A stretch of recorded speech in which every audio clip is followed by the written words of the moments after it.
សានសូមប៉ុន្តែចំពុំជុំនឹងប្រូតដែលចង់ស្រីបើបានបងយកទៅធ្វើប្តីទៅផ្សារទិញអីបងស៊ូកាន់អើយមកអើយខ្ញុំមិនដូចក៏មិនមើលលើកអើយក៏មិនយកដែរមកពីអូនគិតព្រួយរឿងប្រាក់ខែមែនទេស្រីបងទុកឲ្យទាំងអស់ដើ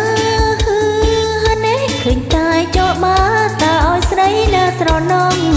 ព្រមតែរូបបងនៅកំឡោះណែបានជួមស្រីស្រស់ដូចជារូបអូនកំឡុងផងប្រស្ងួតយ៉ាងតិចប្រពន្ធមួនកូនជាងមួយផ្លូនដើរតែមកគេឲ្យស្រឡាញ់ស្ងួនចាប់ថយទៅខ្ញុំមិនត្រូវការបងទេខុសហើយខ្ញុំនៅកំឡោះមែនតា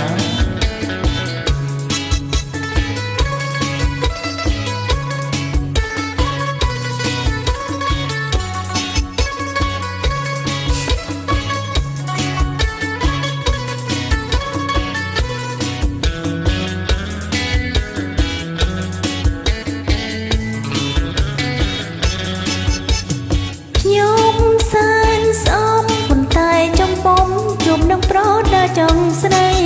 បើបានបងយកទៅធ្វើប្តីទៅផ្សារទិញអីបងស៊ូកាន់អើយមកអើយខ្ញុំមិនដូចទោះមិនមើលលើកអើយក៏មិនព្រមដែរមកពីអូនគិតព្រួយរឿងប្រាក់ខែ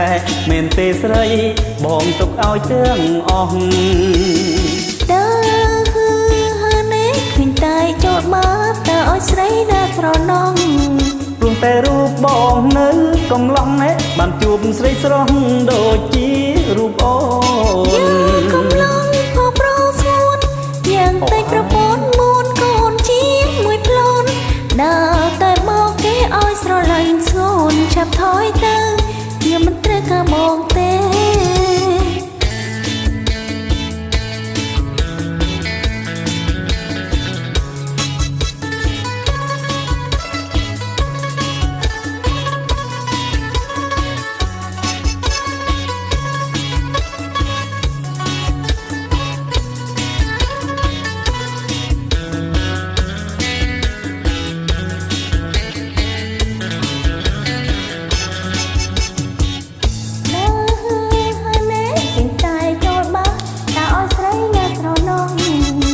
តែរូបបងនៅកំឡោះណែបានជួបស្រីស្រស់ដូចជារូបអូនកំឡុងផងប្រស្ងួនយ៉ាងតិចប្រពន្ធមួនកូនជាងមួយផ្លូនដើរតែមកគេឲ្យស្រឡាញ់ស្ងួនចាប់ថយទៅខ្ញុំមិនត្រូវការបងទេ